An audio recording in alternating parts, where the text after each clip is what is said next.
All right, Logan, so that brings us to the decision, which obviously there's more data to be gathered. There's seemingly always more data to be gathered. We got Drake Maye's pro day, had McCarthy's, had Jayden Daniels that we just talked about. They still have their 30 visits, and assumingly they will bring all these guys to Ashburn. And we just said one of the benefits of the pro day is for the athlete is it's on their turf. Well, come on over to Ashburn and see what the turf is like there in Northern Virginia. But ultimately, they've got a decision to make between these three guys. And I know there's a lot of folks who are going to find this unbelievable, but we both, as the more we've watched McCarthy, have landed on he's in the group. He is right there with Drake Maye. He is right there with Jayden Daniels. There is just a ton of good film. There's not a lot of film, because there's not a lot of fluff in his film. A lot of other quarterbacks where they have more throws, a lot of those other throws are just like bubble screens or quick game where there's not really a decision to be made. And yeah, they did it. But if you're just like make a cut up of NFL throws, JJ McCarthy's cut up would be just as long and have just as many throws as most of these other guys. So I think that when you take that and you look at the quality of those throws, JJ McCarthy is absolutely 100% right there. And I think the question I have now that I've made that determination, and you agree with me, and we've been texting with some of our buddies around the NFL scouting world and the media scouting world, and a lot of them are like, yeah, no, I like him way more than I thought I would too, as they've watched the tape. Is how do you then separate them back out? And to me, that question starts with, like, obviously we're going to have the personality stuff and there's going to be stuff that we're not privy to. But from a football standpoint, which one of these guys fits best with what Washington wants to do offensively, which right now means what Cliff Kingsbury is trying to build offensively? Do you feel like you have any sense of an answer on that? Yeah, no, you asked me this question last night, and I think I stayed up a couple hours thinking about it. And I think the problem. Sorry to ruin your sleep. No, but I like that. That's like why I'm a psycho about this stuff. Is because like one of the things that I have a hard time with is I do think Cliff is smart enough to kind of adjust his offense to fit. Now, I kind of took it a different way. Basically, I said of the three guys, who would I be most comfortable starting day one? And there's a lot of people that would say JJ, and I think JJ is a guy that is interesting because of the thing you just talked about. Like when you watch his film, you're just like, oh my gosh, every throw, every window, every read is an NFL throw read. But then again, you get to these moments where you see his immaturity as a player. Now, I think he's going to grow, and I think he's going to get better, and I think he does have a relatively high upside, and I think he's got some familiarity with NFL stuff, which gets me excited. Then I go to Drake, and I'm like, all right, well, Drake doesn't have the footwork fundamentals, right? But he does have that Favrean kind of baller mode, which I love to see. And you need to have a little bit of that at the quarterback position. And then I get to Drake Maye, or then I get to Jayden Daniels, and I say, like, if I had to start someone, it would probably be him. And again, like, I don't know if he's got the highest ceiling. I don't know if he's got the lowest floor. But if I had to start someone tomorrow, I think it's probably him. And I think when you look at his composure, when you look at his ability to make tight window throws, and again, he's thrown to some of the best receivers at college football, but there was a gamesmanship to him that I can't overvalue, right? Like when the moment was big, he made a play. When like they got to have it on third down, he would make the play. And I think there was just a composure to him, the quick release, the fundamentals all seem to line up, and then the ability to run the football from the quarterback position, I think elevates the floor of this offense. And I look at what Cliff Kingsbury did with Kyler Murray in Arizona, and when you're in the gun a lot, which I think they're going to be in the gun quite a bit, I think having the ability to run the quarterback, or at least threaten the run, is going to be extremely impactful. And so that's where I'd kind of say, like, that was my distinguishing factor. If tomorrow I had to start one of these guys, it would be Jayden Daniels. Now, that doesn't mean like longitudinally they're going to be the best player, but I just think that guy is probably the most ready to start tomorrow. And again, like, is it going to be perfect? No. But when I look at what Cliff does, one of the things that I thought was brilliant about that offense is a lot of times, they get in this 3-by-1 set, right? They got three receivers to the left, one receiver to the right, and they would just pretty much be like, if you like the matchup to the right, throw the ball. And he throws the best deep ball in the class. And it's not like we're running an out or a hitch. It's like we are running a go. And we're going to give our receiver an opportunity to make that throw. And that's a skill set that this guy has kind of the best in the class. He throws the best deep ball in the class. So if that's going to be a big feature of what you do, I want to make sure my completion percentage is higher than 50% on that. And I want a guy who's going to be really accurate with that. So the running ability, the deep ball accuracy, given how Cliff handles some of that vertical stuff, those vertical, it's not an option route, but like kind of alerts on the backside. Yeah. I just think that skill set's going to be really, really important. Yeah, no, and so it comes down to like what question are you trying to answer? Like, is it Yeah. the best guy for day one, or is it the best guy Yeah. for day five, or not day five, a year five, right? Yeah. Like in their prime, are we trying to get a top five quarterback, and do we think all three of these guys can get there? Do we think just one of them? But is it too risky? And like this is both the positive and the negative of this discussion. And I think this is where some people get sideways with it. Is like you feel like you're bashing the other guy. You know, if I say I want player A, am I bashing player B? It's like, no, I actually like all of them. And that's why I think this is so hard, is I genuinely am at a point where I am comfortable with all three of them going at 2. Which also makes me comfortable saying, hey, if you can trade back and get more and then get any one of them at 5, then sick.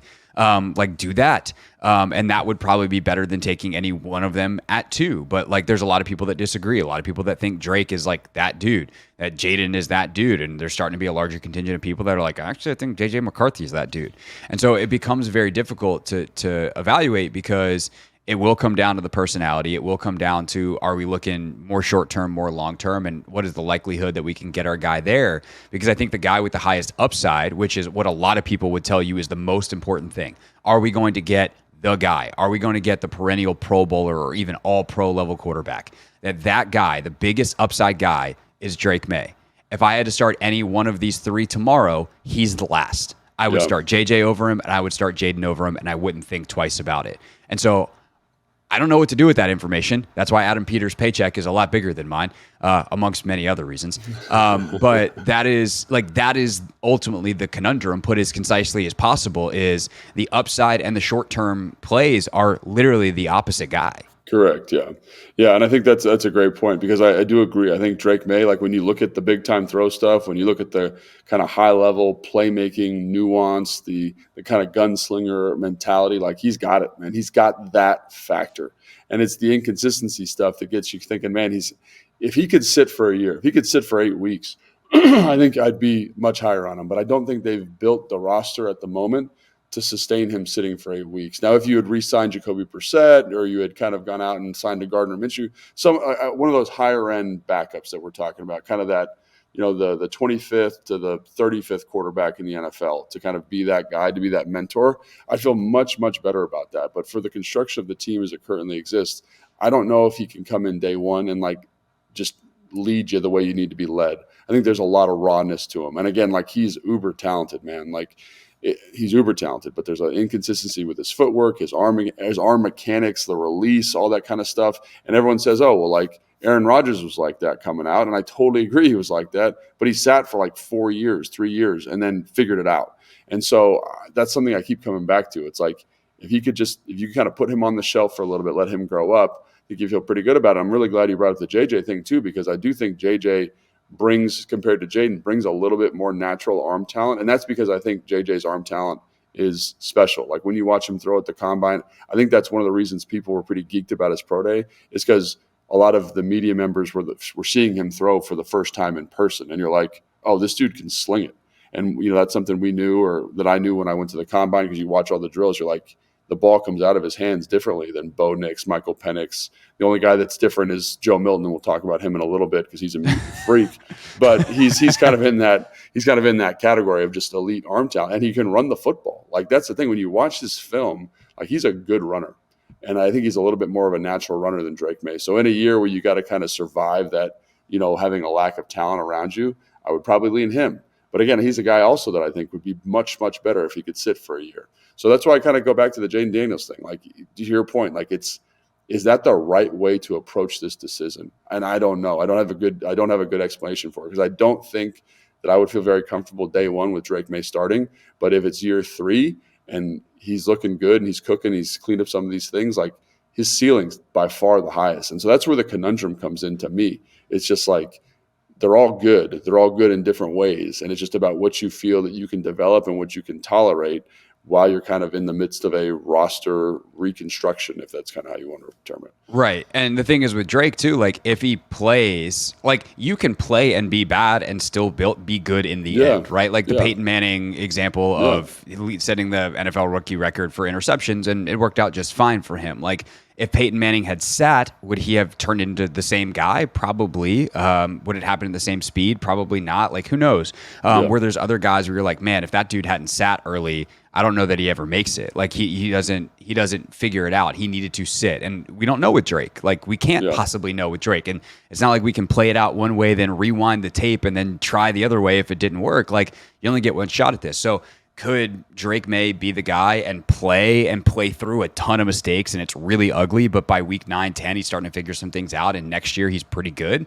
Like that could be possible. Or do you sit him and just deal with Marcus Mariota being your quarterback, whatever that turns into, and hope that you can call an offense in a way that makes you competitive week in and week out? Like maybe that is the play. So I think that's really tough. I do want to, before we get even farther, I'm glad you brought that up, though, because I do think when we say sit, I said sit, and I'm glad you made a little bit of a distinction there, because sitting is one thing, but also like insulating is another way to look at that, right? Like, can you pull a Russell Wilson with him where he's starting, but he's definitely a passenger to his offense, right? Tom Brady early in his career, where he's starting, but like he's not having to do the high leverage stuff all the time. And I think like looking at Sam Howell as an example, like they kind of did it the other way. They said, here's everything, figure it out. And there's merit to that in some circles, but I think the way that's more consistently successful is the one where they are just they're the passenger to the offense. So you could definitely construct that. And I think that they've done a pretty good job of getting pieces around him that offensively that would allow that to happen. But I do think that the offense would look, and again, they're all going to be passengers to a certain extent. But I think with Drake, it's like you need that kind of maturation period for him to ensure that he doesn't get cooked, and that you have an opportunity to have that kind of top of the line quarterback opportunity. And I think that's a separator. Jayden's in his own category here to an extent in terms of readiness. Like he is definitely the most ready, and part of that is his escapability, right? He gets out and can run, and like that's a safety flotation device in a year. Whereas a rookie quarterback in the NFL, it's good to have a safety flotation device. Yeah. But he's also, I think it's worth pointing out, like he's 23 years old, will turn 24 during the season. McCarthy will not, unless the whichever team he gets drafted by makes a run in the playoffs, he will be 21 the entire season. He doesn't turn 22 till next January.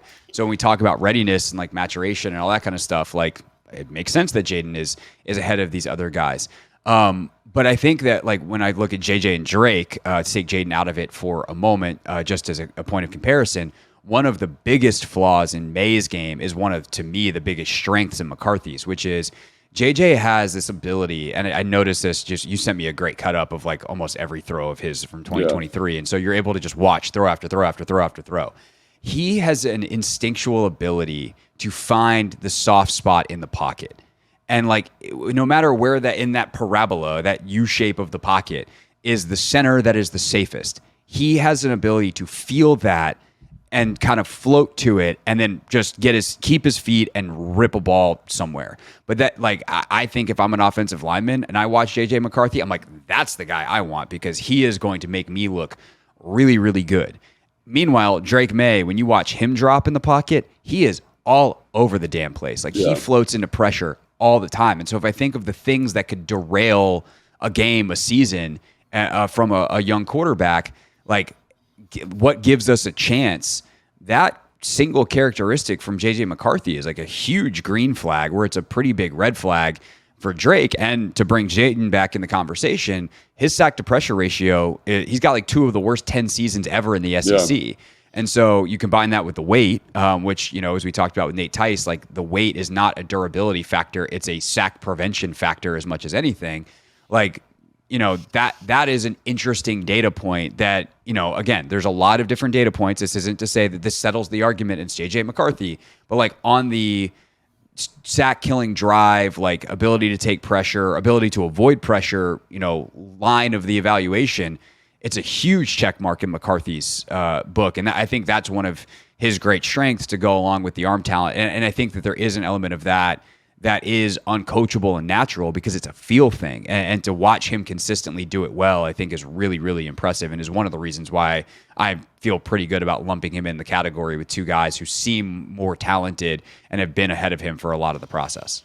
Yeah, and I totally agree with that. And another kind of point with JJ is like it's all NFL concept. It's all NFL throws. It's all NFL windows. And it's so hard for me as an evaluator to remove that bias from my evaluation because I'm like, Yeah. that is NFL Sunday. That is NFL Sunday. And it doesn't mean that the other guys can't do it, but it's just in your face in a way. Like when you watch those cut ups, you're like, this is 3rd and 8. He's hitting mesh, but he's hitting like the second crosser, and like he's anticipating this throw, or they're hitting drive, and the back's bursting and pulling the linebacker. He's anticipating this throw, or they're running, like Y high cross, and it's not Y, but let's say F high cross, and he's hitting the crosser on the back shoulder and open, and he's creating open throws and opportunities for these guys. And again, like you watch the Bowling Green game, he looks like the worst quarterback in America, but there are like the consistency of it. You're just like, oh my gosh, like that's why NFL teams are excited. That's why NFL evaluators are excited, I think. And I also think it's important to note that one of the reasons this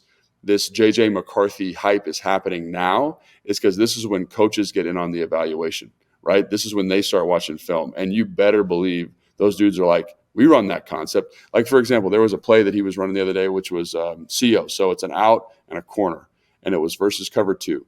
And no other quarterback in this group that we're talking about has done this. He looks to the flat, the corner attacks the flat, and then he rips a fastball to the corner. So I remember the play. In terms of manipulating coverage with your eyes and having a feel for the pocket, like it's pretty damn good. It's pretty damn good. Now, is that NFL translatable? He's on this team that's got 20 guys going and they're going to get drafted this year. I understand. But when you watch the film, it's so hard to get away from that. And I just want to talk to the Jayden Daniels point real quick about the sack to pressure ratio.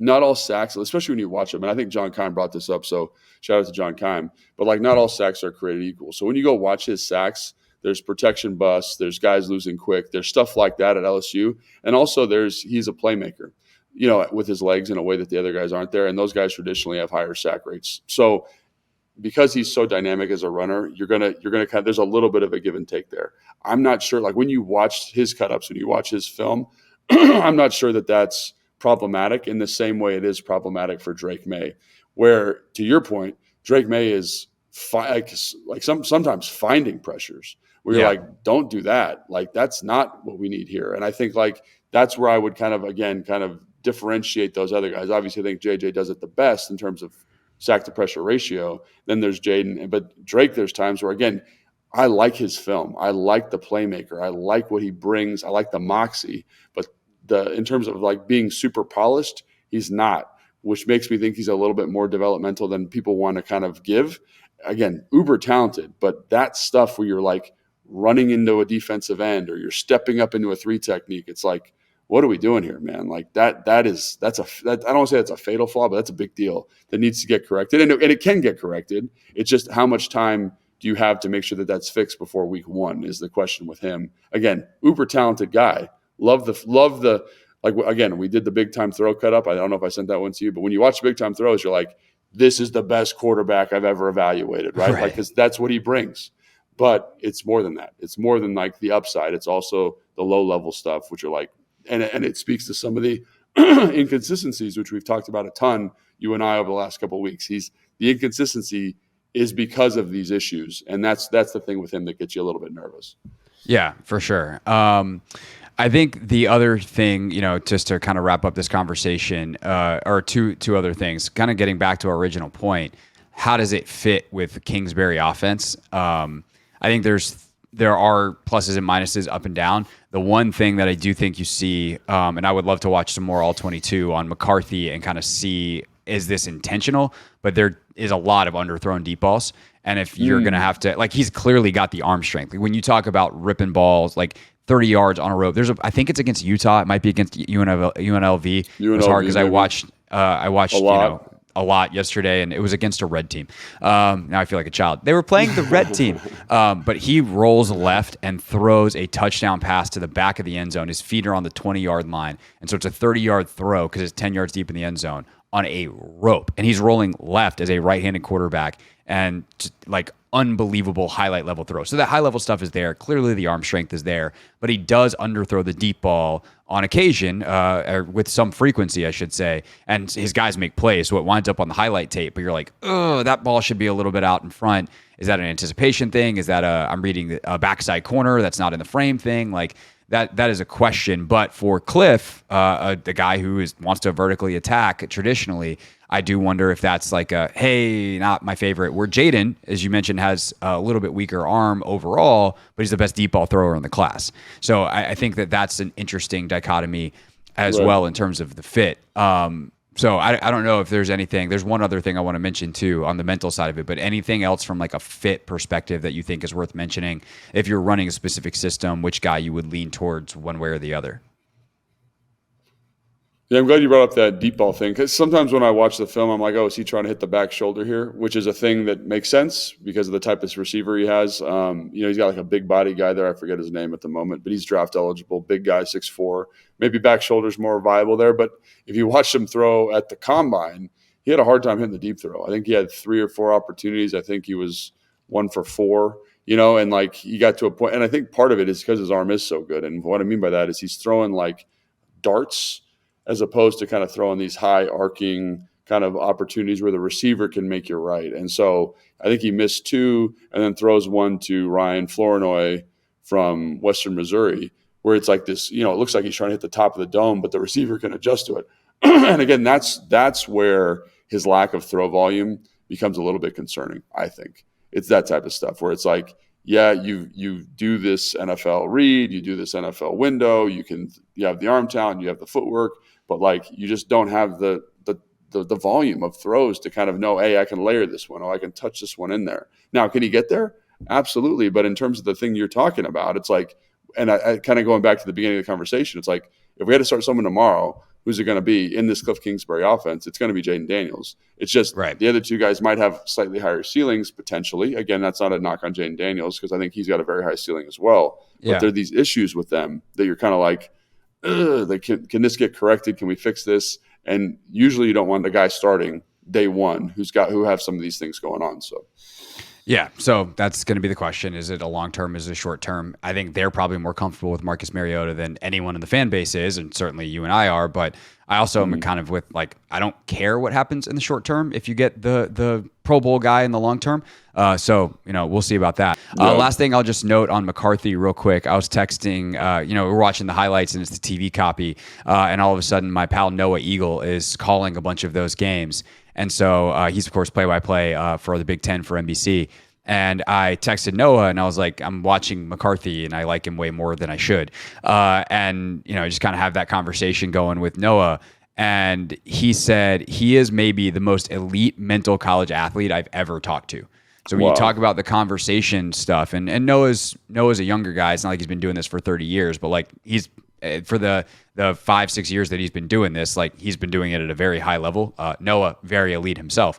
So he's been around, Big Ten basketball, Big Ten football, some of the other conferences at a very high level, talking to a lot of really high level players. And he's like, McCarthy's the most elite guy. And we know that he's got like the mindfulness stuff and he does the grounding before games. And so he just has like a very, very intentional approach to mental health. And to his mentality side of his game that I think will probably ring well with a lot of what DQ and Adam Peters are looking for, people who are in control of that part of their game. And it's not as public in terms of how Jayden Daniels and Drake Maye are on that and care for that and all of that. But I do think that, just from like we know we can take the coaching because he was with Harbaugh, the processing, like all this stuff that we put in the mental bucket. Like JJ McCarthy is a really elite prospect, and that's certainly going to speak well to this group that is looking at that very heavily. And then it just becomes a matter of how well do Jayden and Drake score on those same things. Yeah, and I'm really glad you brought up the mental side because I think that's great. I think you see that when he's doing interviews too. The other thing I wanted to point out is I was talking to a group of people at the Combine who'd worked with Jayden Daniels pretty extensively. And they were talking about like this VR system that they had developed. And that's what I was talking to them about. But through the conversation, you realize that Jayden Daniels is putting in like an extra 2 or 3 hours a day in preparation. to kind of get ready for each week on this VR system, And so like, even though he kind of comes off as like a little quiet and a little aloof, like you talked about the Herm Edwards thing, like dude's competitive and dude's a worker. And I think like that's, again, they all have their elements. And I think like, I don't know anybody. I didn't talk to anybody about Drake Maye. I don't know him that well, but it's cool when you hear these guys handling themselves in that way.